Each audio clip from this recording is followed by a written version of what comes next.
right, guys, welcome to the channel, and welcome to the show, guys. Listen, it's Wednesday, it's hump day, it's another day in the birdhouse,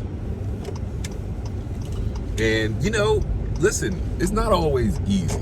That's the other thing we gotta understand, guys, especially for little kids and even adults. If you're a parent watching this, it's no different. All right, what you realize is we're going through a lot of the similar things. It's just a matter of capacity, and kids don't have as much capacity. Adults have more, but they don't have limited capacity, and it's okay. But we all have to work through it. So what I'm trying to say is, it's not easy, guys. Doing something great, that's what I'm teaching myself every day. To be great, you have to do the not easy stuff. You have to do the stuff that no one really wants to do. That's what makes you great. Definitionally, it has to be that, right? That's what makes you great, by doing the things, one, that no one wants to do. And if no one wants to do it, they don't get practice at it, which means they can't do it. And if you can do things that two things, think about it this way.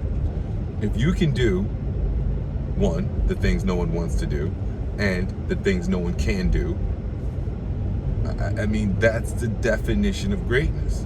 You are actually being greatness in the flesh if you do those things. Now, are you one of the people that don't want to do it? Then you see how it works? If you're one of the people who doesn't want to do it, you're one of the people I'm talking about who won't be great. And that's okay. That's what makes me great.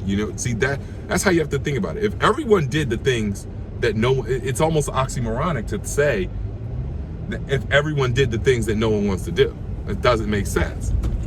That's because it can't make sense. Everyone can't do the things that no one wants to do.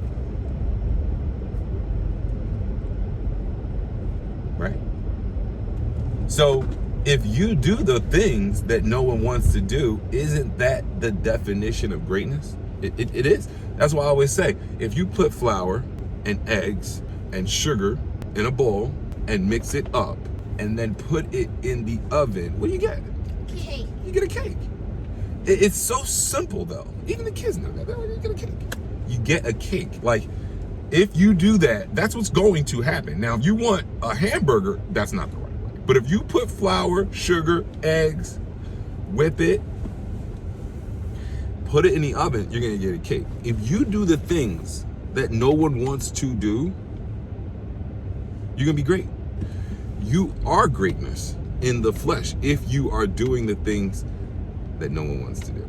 And then that makes you be able to do the things that no one can do, which makes you not only great, but a legend. And it's so simple to say, but then guess what? When your calendar, when your schedule, when you said you were going to run those miles, when you said you were going to study for that test, when you said you were going to go practice your layups, your jump shot, and you don't, then proves my point. It's harder than it sounds, right? Anybody can say, yeah, I'm gonna go run a mile today. But what about when it's time to run the mile? Are you going to do it? Now, that's why it's a big difference between talking about it and doing it, thinking about it and doing it, practice and the show. So guys, it really is, it just comes down to doing the things that you said you were gonna do, and that makes you great. Because here's the other thing you realize. You realize that people don't even do the things they said they were going to do. So think about that. I mean, you really can get to the root or the equation for greatness very simply if you keep thinking about it. And see, what I'm trying to do for my kids is distill this process for them. I'm not saying that they're not going to make mistakes. Of course they are. But what you learn from your parents, hopefully, is one thing. Is how to get to where they were faster, or where they are, however you think about it, faster. The same thing with technology. It's the same thing with Moore's law, right? The time frame that it takes to achieve something in the future is shorter than it took in the past because of the collective level of consciousness and knowledge base that is present.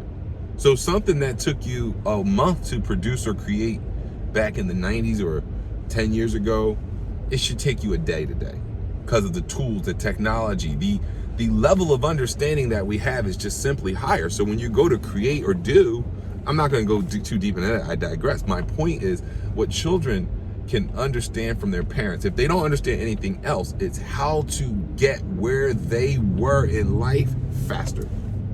Because if it takes your whole parent's life to replicate what they did, then did you even do anything? Did you do it better? Did you improve? Not really, guys. The thing is, you should be using your parents' life as an example, certainly of the things to do, but also the things not to do, and get to where you're going faster.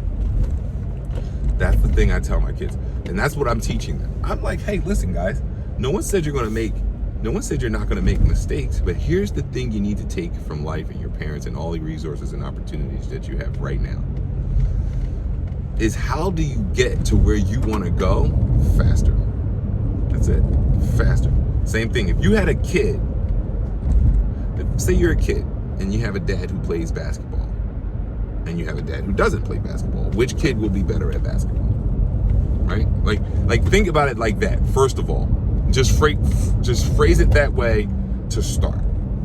Let's say you had a kid, and this has actually been proven out to be true now that we've lived long enough. Back to what I'm saying, now we know, like a baseball player. Who do you think is gonna be a better baseball player? Baseball player who had a dad who was a professional baseball player, or baseball player who just loves the game and started playing as a kid? The baseball player whose dad is great at baseball. That's right. That's exactly the truth and the answer. And guess what? It's no mistake that a lot of major league players today have fathers that played Major League Baseball back in the 70s and 80s. It's a fact. Because if you are learning from a professional, like they take a kid who never played baseball before in his life, and then he starts to pick up the game and he likes it, practices, gets really good. But take a kid whose dad plays baseball professionally for a living, like he's on the Phillies, right? Imagine he played for the Phillies. Well, then from age 2, this kid is going to be playing, watching the game, learning the game, out there catching balls and just doing fun stuff with his dad, like natural fun things, but he's learning how to catch the ball, learning how to pick the ball up off the ground, learning how to hit. Meanwhile, that's happening at 2 and 3 for this kid. Meanwhile, the other kid doesn't get introduced to baseball till, let's say, what age were those kids that Mr. Bernard was playing with yesterday? 15. They were 15? They were not at Waldron? They were Waldron students, weren't they? Yes. Can't be 15. Your school only goes up to 8th grade. Anyway, those kids were probably like 10, 12. Point is, 10, 12-year-olds, all right, let's say they started playing baseball at 10 or 12. That's good. It's okay. But you're not going to be as good as a player who's been playing since he was 2 and his dad is a professional.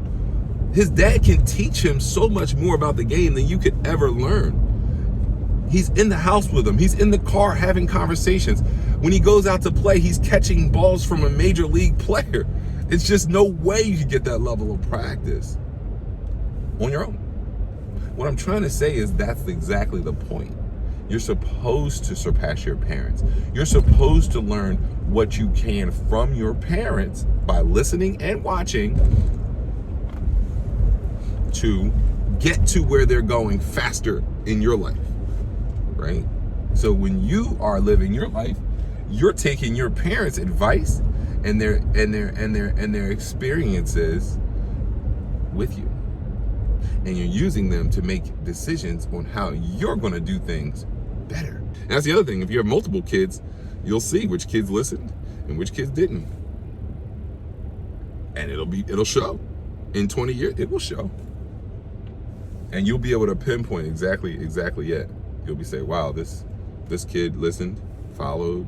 This other kid, this took a while. And guess what? In the end, and this is what the kids also learn fast. Well, every person, especially as you become an adult, I mean, once you become an adult, it's all on you. So when you don't do your homework as a kid, guys, yeah, your parents are kind of like, hey, do your homework, but they're saying that because they know how it's going to affect you. You doing your homework doesn't make a difference to me in my life for real, like my actual life. It's because we want you to be ready for the challenge of life. And so anyway, I'm going on a tangent here. I'm just going deep here, but really talking about how it's not easy, all right? That's what I started this with. It's not easy, guys. If you wanted it to be easy, I always say this: if you want what everyone else has, do what everyone else does. That's it. If you want what everyone else has, then just do what everyone else does. If you want what you had yesterday, then just do what you did yesterday, and you will get exactly the same thing. But if you want to make a change, then you got to make a change today. Today's the day to make the change. And it's not going to be easy. It's not easy to make the change, and it's not easy to do something better or good or make progress. Of course, progress is changing, shifting the curve. It's actually shifting the paradigm. You can't shift the paradigm by doing the same thing. You can't shift the paradigm by doing easy work. That's like saying you can run faster without exerting more energy. It's just senseless. It's like, that's like saying I'm gonna make this light going as fast as I was going back there. It's not going to happen.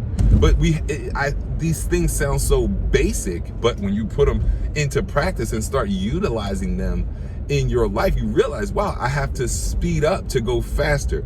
Now, that may sound simple. It may sound pedantic. It may sound definitional, but then just do it. Okay, I have to speed up to go faster. Like, if I want to go faster, I can't keep running the same speed. I know that sounds obvious, but that's what it takes to progress. What does it take to run faster? More energy. It's harder. Like, that's the difference. So yeah, theoretically, you could say, okay, to grow faster, I have to speed up, I have to run faster. Sure, but you also have to run harder. If you think about what faster truly means, you have to go harder. You have to use more energy. It's not as pleasant. You get tired faster. You got to gain momentum and gain stamina, the ability to last. If you're going to run faster, you're going to get tired sooner. Well, what are you going to do about that? Keep running faster and you'll get tired later. You're going to get better. You're going to get more accustomed to what you're doing. But the thing is that the moral of today's story is it's not going to be easy. If you want greatness, if you want progress, if you want anything good in life, it will not be easy. And here's the other thing. Anything worth having is worth working for. Anything worth having is worth working for. So it's as simple, but you gotta take some time to truly understand what that means. Anything worth having is worth working for. And if you mean work takes energy, work takes time, work takes effort. That's what we're talking about, guys. So that's one of the things that I wanted to talk about today, because it's like people want it to be easy. People want their progress to be easy. They want a test to be easy.